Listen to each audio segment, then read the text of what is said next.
You stand in the quiet chill of early spring, looking down at a patch of empty, dry dirt where a promise used to be. Your knees are still slightly stiff from the afternoon you spent months ago, bent double in the soil, carefully burying bare root. Starts you bought with your hard-earned money. You watered them, you weeded around them. You watched them push up their very first, fragile green shoots under the warm summer sun, and you felt that unmistakable spark of pride. Maybe you even harvested just a tiny taste, a single green spear of asparagus, a solitary stalk of rhubarb, thinking it wouldn't hurt. You did everything the plastic nursery tags told you to do.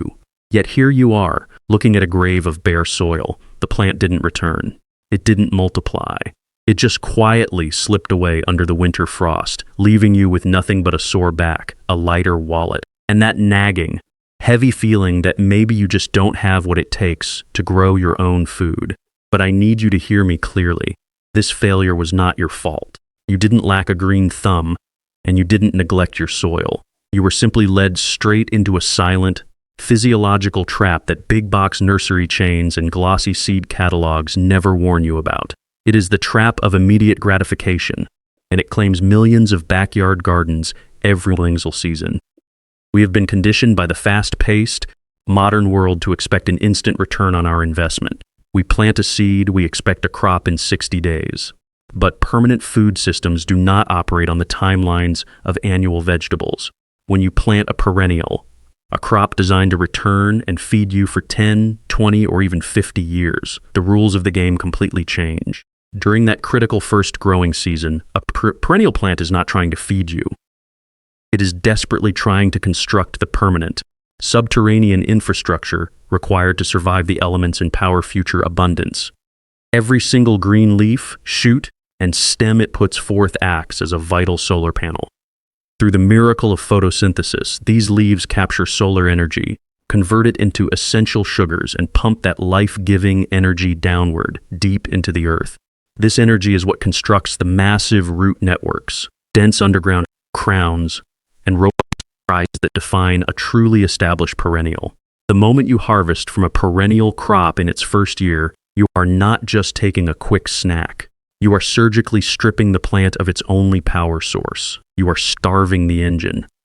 When the winter cold arrives, that starved root system simply does not have the fuel reserves to survive. It rots, it freezes, and it dies. By treating a young perennial like an established producer, we sentence it to a silent death. Let us break this cycle of silent heartbreak today, starting with the legendary king of the perennial vegetable patch, asparagus, scientifically known as Asparagus officinalis.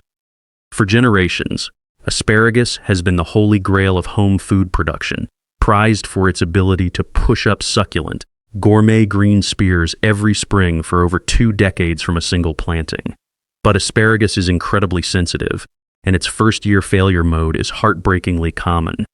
You bring home those beautiful octopus-like bare root crowns in spring. You dig your trenches, amend the soil with rich compost, and set them down with care.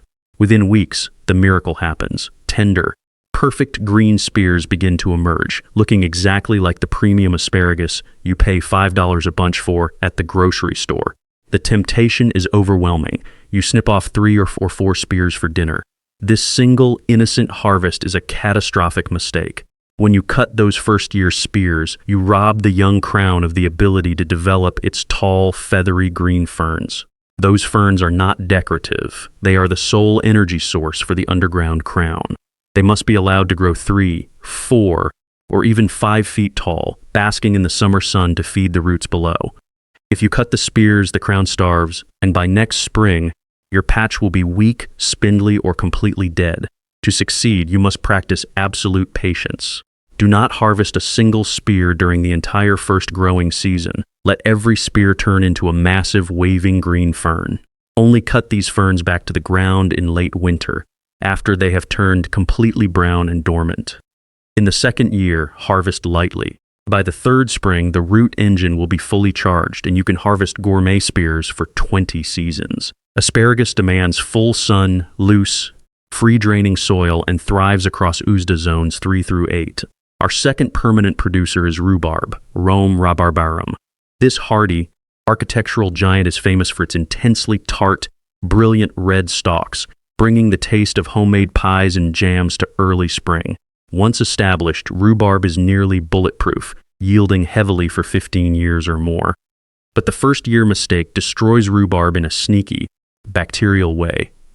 Gardeners not only harvest the stalks too early, but they also take a sharp kitchen knife to cut the stems away from the base of the plant. This leaves a raw, flat, open wound right on the crown of the plant. In the damp warmth of late spring, fungal spores and bacteria enter this open wound, rotting the crown from the inside out. To prevent this, never harvest rhubarb in its first year. From the second year onward, throw the knife away and use the clean twist and pull method. Grasp the stalk firmly at the absolute base. Give it a sharp downward twist and a firm upward tug. The stalk will pop cleanly off the crown, leaving no open stump to rot. Always discard the massive green leaves as they contain toxic levels of oxalic acid. Rhubarb loves rich, organic soil, partial shade to full sun, and cold winters in USDA zones 3 through 8. Finally, we have the architectural crown jewel of the garden, the globe artichoke, Cinara cardunculus. With its massive, silvery, deeply lobed leaves and dramatic edible flower buds, the artichoke is as stunningly beautiful as it is delicious, producing buds for 5 to 7 years. The first-year mistake here is a tragic matter of spacing and expectations. When you buy a young artichoke start, it looks small and polite. Gardeners tuck it into a tight corner to save the sunnier spots for annual tomatoes. But by midsummer, a healthy globe artichoke explodes, reaching 5 feet tall and 4 feet wide. Crowding blocks light and air, inviting devastating powdery mildew and crown rot. You must space them 75 centimeters apart in your sunniest, most fertile spot. If you are ready to break this cycle of garden heartbreak, to reclaim your yard, and to build a permanent food system that actually works for you, instead of demanding your constant labor, I want to ask you a favor. Stop right now, drop a comment down below telling me exactly where in the world you are watching from today. Hit that like button, subscribe, and turn on those notifications so you never have to face another spring starting back at zero. We have an epic journey of growth ahead, and I don't want you to miss a single step. Now that we have explored the slow-burning, high-patience starters of the perennial world, we must turn our attention to a completely different class of permanent crops. These are the survivors, the powerhouses. The plants so incredibly vigorous that your primary struggle won't be keeping them alive through the winter, but rather keeping them from completely redrawing the boundaries of your backyard. When we talk about crops that pay you back forever, we are looking at plants that can transform a neglected patch of dirt into a self-sustaining food forest. But if you do not understand their subterranean architecture, that dream of effortless abundance can quickly spiral into an exhausting, multi-year battle for control over your own yard. Let us look at our fourth permanent crop, the Jerusalem artichoke, widely known as the sunchoke or Helianthus tuberosus. Sunchokes are spectacular, native sunflower-like giants that shoot 10 feet into the air every summer, painted with cheerful yellow blossoms that feed native bees when most other flowers have faded.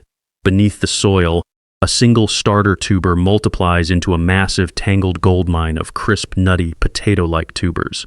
They are incredibly rich in inulin, a prebiotic fiber that doesn't spike blood sugar, making them a holy grail for homesteaders looking for long-term food security. But the first-year mistake with sunchokes is not about accidentally killing them. It is about accidentally letting them conquer your entire garden. Because sunchokes are constantly advertised as a plant-and-forget miracle. Unsuspecting gardeners plant them directly into their loose, fertile, open vegetable beds. They assume they will simply dig up what they want to eat in the fall and easily manage the rest. This is a massive structural error. Sunchokes multiply 5 to 10-fold every single season. If you ever make the mistake of running a rototiller through a bed where sunchokes have been planted, you will chop those underground tubers into hundreds of microscopic fragments.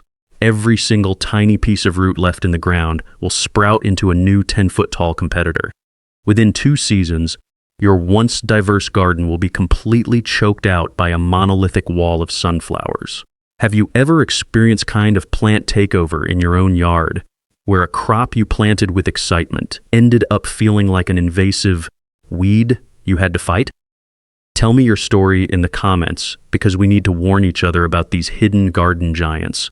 To grow sunchokes correctly, you must use absolute containment from day one. Plant them in large, heavy-duty fabric grow bags or within dedicated raised beds lined with thick root barrier fabric. Most importantly, to keep the crop highly productive and prevent the tubers from becoming small, knobbly, and impossible to clean in the kitchen, you must aggressively harvest at least 80% of the patch every autumn after the first hard frost kills the foliage. Replant only a few of the largest, smoothest tubers for the next season.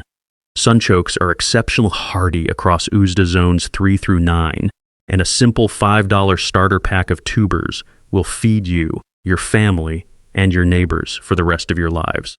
Our fifth forever crop shares this aggressive, deeply rooted nature. Horseradish Armoracia rusticana, grown for centuries for its thick, pale taproots, horseradish is the ultimate culinary spark, releasing a fiery, sinus-clearing heat when freshly grated that makes supermarket condiments taste completely lifeless.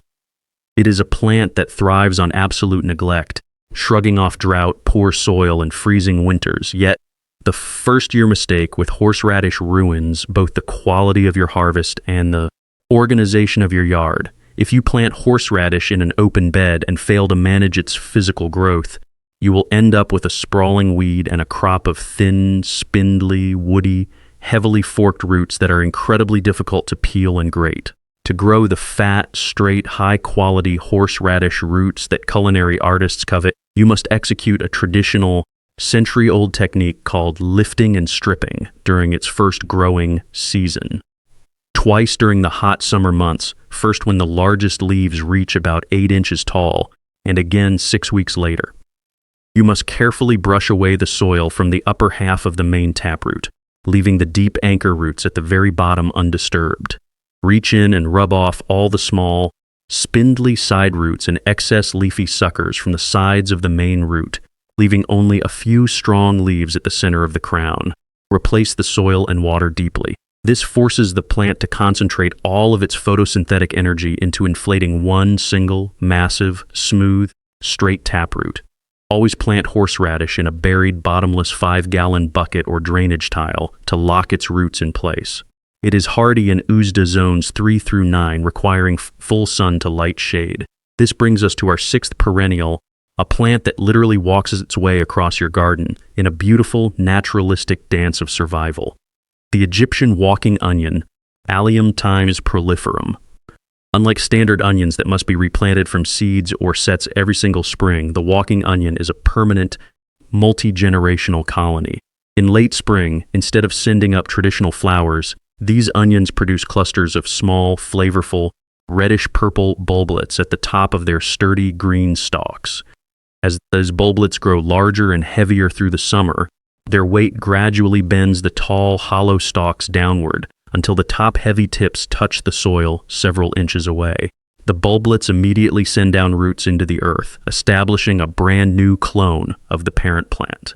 Over several seasons, the patch literally walks across your garden bed, planting itself without you ever lifting a trowel. But the first-year mistake with walking onions completely halts this magical cycle. Gardeners see those luscious, thick green stalks shooting up in early summer, and they treat them like ordinary green scallions, cutting the entire plant down to the soil line for salads and stir-fries. This completely starves the young underground bulb and prevents the heavy topset bulblets from ever forming. The plant is left exhausted, unable to multiply, and highly susceptible to rotting during the winter. To get them established, you must leave the central, heavy stalks completely untouched in year 1. Limit your harvest strictly to the outer leaves of the clumps, allowing the main stems to mature, bend, and replant themselves. By year 2, you will have a permanent, self-propagating onion system that yields mild green onions, spicy top bulblets, and mature underground bulbs simultaneously from spring to frost. Walking onions that thrive in full sun and well-drained soil across USDA zones 3 through 10. Have you ever grown a plant that has its own unique way of moving and reproducing like this? Or does the idea of a walking onion sound completely wild to you? Our seventh permanent producer is French sorrel, Rumex scutatus. Emerging from the frozen ground as one of the very first edible greens of early spring, sorrel is a culinary masterpiece, offering soft, shield-shaped leaves with an incredibly bright, lemony tart flavor that tastes like fresh citrus harvested straight from the soil. It is a staple of gourmet French cooking, elevating simple egg dishes, rich cream sauces, and spring salads for a decade or more. But the first-year mistake with French sorrel is letting the young plant bolt to seed. Because sorrel is so incredibly eager to grow, a newly planted start will rapidly throw up tall, woody flower spikes in midsummer. If you allow these seed heads to mature, the plant stops producing its tender, gourmet foliage, and the remaining leaves become tough, fibrous, and intensely bitter. To keep your French sorrel patch performing at its absolute peak, you must be completely ruthless.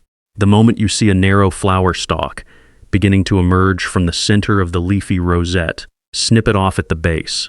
By constantly removing these seed heads, you force the plant to redirect all of its energy into producing a continuous, lush flush of tender, lemony leaves from March right through to the first winter snows. Sorrel is exceptionally cold-hardy down to Oosters Zone 3, preferring moist, organic-rich soil in full sun to partial shade. We now stand at the final gateway of our journey to build a permanent, self-sustaining food sanctuary. If you look at the landscape of modern gardening, you will see endless promises of plants that pay you forever or herbs that never die. But these promises are only fulfilled when you master the final, most productive class of backyard perennials. These are the heavy-hitting giants that transition your yard from a simple vegetable patch into an efficient, multi-tiered food forest. But because they are so incredibly productive, their first-year demands are non-negotiable. If we protect their roots today, they will feed us for decades. Let us look at our 8th permanent producer, a plant that challenges everything we think we know about cabbage. Perennial kale and its towering cold-hardy relative, the purple tree-collared Brassica oleracea var acephala. Unlike standard annual kales, perennial kale is a woody, shrub-like giant that can grow up to 12 feet tall, yielding sweet leaves for a decade or more without ever being replanted. But the first-year mistake here is leaving the young plant completely unpruned and failing to provide the specific calcium its massive frame demands. Because it grows with astonishing speed, a newly planted start will shoot straight upward. If you do not intervene, it becomes a single-leggy, top-heavy stalk that easily snaps in the wind. To build a strong, bushy foundation, you must prune it relentlessly. Every few months, pinch back the top growing tip. This forces the plant to branch out horizontally, transforming a fragile pole into a sturdy tree packed with thousands of sweet leaves. Additionally, you must stake the plant early to support its massive weight. To satisfy its intense nutritional cravings, look to your kitchen waste for free plant food by dropping crushed eggshells directly into the planting hole. If heavy clay soil begins to drown the roots, use a simple trick to bring seemingly dead plants back to life. Spray the root zone with a highly diluted solution of hydrogen peroxide to deliver vital oxygen directly to the suffocating roots and halt fungal rot. Our 9th permanent crop is perhaps the most beloved fruit in the entire backyard landscape, yet it requires a first-year sacrifice that feels deeply wrong to execute: the strawberry, Fragaria times ananassa. There is no comparison between a store-bought strawberry and a sweet, fully ripe berry harvested fresh from your own mulch beds. But the first-year mistake with strawberries is letting them fruit too early. You buy fresh green strawberry plugs in May. They often arrive with beautiful white blossoms already open, or they produce them within weeks of going into your soil. By letting it fruit in its first season, the mother crown remains small, weak, and physically exhausted because its tiny, shallow root system is forced to do double duty. Worse, if you allow first-year runners to root in, they draw even more vital energy away from the mother plant.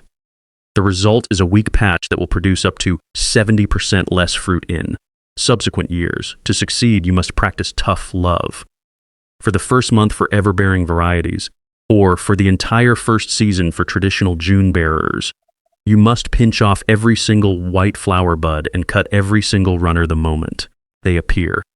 Use a fingernail pinch, trace the stem down to the crown, and give it a sideways squeeze and twist. Never pull. as pulling tears the crown's surface, leaving a wound where soil-borne rot can enter. Plant them with the crown set exactly at soil level, never too deep, which causes rot, in full sun across USDA zones 3 through 10. Our 10th permanent crop is a classic kitchen herb that is incredibly resilient, yet is routinely ruined by a highly destructive harvest technique. Chives, Allium sconoprasum. Chives return reliably every spring, offering mild onion-flavored green stems and edible purple flowers that bees adore. But the first-year mistake with chives is tip snipping, snipping the top inch or two off the leaves. This leaves a blunt, ragged, open wound at the very top of the hollow leaf. This wound quickly turns brown, dry, and woody, halting all new growth from that stem and leaving your chive clump looking scruffy, miserable, and highly susceptible to disease. What to do instead? Always cut low and cut the entire stem. Use sharp scissors and cut each stem cleanly down to about 2 to 3 centimeters above the soil surface. By removing the entire stem, you stimulate the underground bulb to rapidly send up a thick, lush, completely fresh flush of tender new growth. On a well-mulched bed, this cut and recover cycle can be repeated every 4 to 6 weeks all summer long, keeping your plants incredibly productive and healthy. Space your chive plants 12 to 18 inches apart to allow for good air circulation and prevent powdery mildew. They prefer full sun and moist, fertile, well-drained soil across USDA zones 3 through 9. Our 11th and final permanent crop is a historic, giant culinary herb with a flavor so powerful it must be grown with absolute intention. Lovage, Levisticum officinale. Lovage is a magnificent, deep-rooted perennial that grows up to 6 feet tall and 3 feet wide, producing gorgeous, celery-like foliage and aromatic seed heads. It is a true garden workhorse, returning with massive vigor every single spring for 15 years or more from a single planting. But the first-year mistake with lovage is overplanting and harvesting too heavily too early. Because gardeners see lovage listed in a catalog, they plant an entire tray of seeds. This is a massive mistake. A single, mature lovage plant grows into a 6-foot giant that will easily produce more heavy, intensely flavored foliage than a standard household can use in an entire year. Furthermore, because it grows so large so quickly in spring, it relies on a massive, deep taproot system. If you harvest leaves heavily during its first summer, you starve that developing taproot, leaving the plant weak, stunted, and unable to support its massive growth spurt the following spring. To grow lovage successfully, plant exactly 1, or at most 2, lovage plants for your entire household. Give each plant a generous 60 by 60 centimeter slot, preferably on the northern side of your garden so it does not shade out smaller, sun-loving crops. During the first growing season, do not harvest any leaves. Allow the plant to grow completely undisturbed to establish its massive taproot deep into the undisturbed soil. 11 spectacular backyard perennials, and 1 simple instinctual mistake to avoid on every single one of them. Asparagus, rhubarb, globe artichoke, sunchoke, horseradish, walking onion, French sorrel, perennial kale, strawberry, chives, and lovage. Every single one of these crops will return to feed your family year after year for decades from a single initial planting. Once you understand how to get them past their critical first year by focusing on root establishment rather than immediate harvest, the total mathematical investment to plant all 11 from quality starter plants is incredibly low. For this small, one-time investment, you build a permanent, self-replicating asset of food that compounds in value every single season, a system that truly pays you forever. Here is what is most important to take away from this journey. If you are in your 50s, 60s, or beyond, you have spent enough summers replacing plants that were never going to make it. You have spent enough money on annuals that looked beautiful in April and were dead by July. You have not been failing at growing food all these years. You have simply been falling into a highly natural, instinctual trap, the desire to harvest what we plant as soon as we see it grow. Now you know the secret. Plant these 11 crops this season, protect their developing root systems during their first year, walk away from year 2 onward, and finally enjoy an abundant, effortless harvest instead of working so hard for it. Before you go, drop a comment below telling me which of these 11 perennial crops you have. Already lost to the first-year harvest mistake without realizing it, because we have all done it, and I read every single comment. If this video gave you something useful tonight, share it with a friend who loves growing food, and make sure to subscribe to this channel right now. The garden is yours. Get these 11 plants past their first year correctly, and they will reward you for the rest of your life.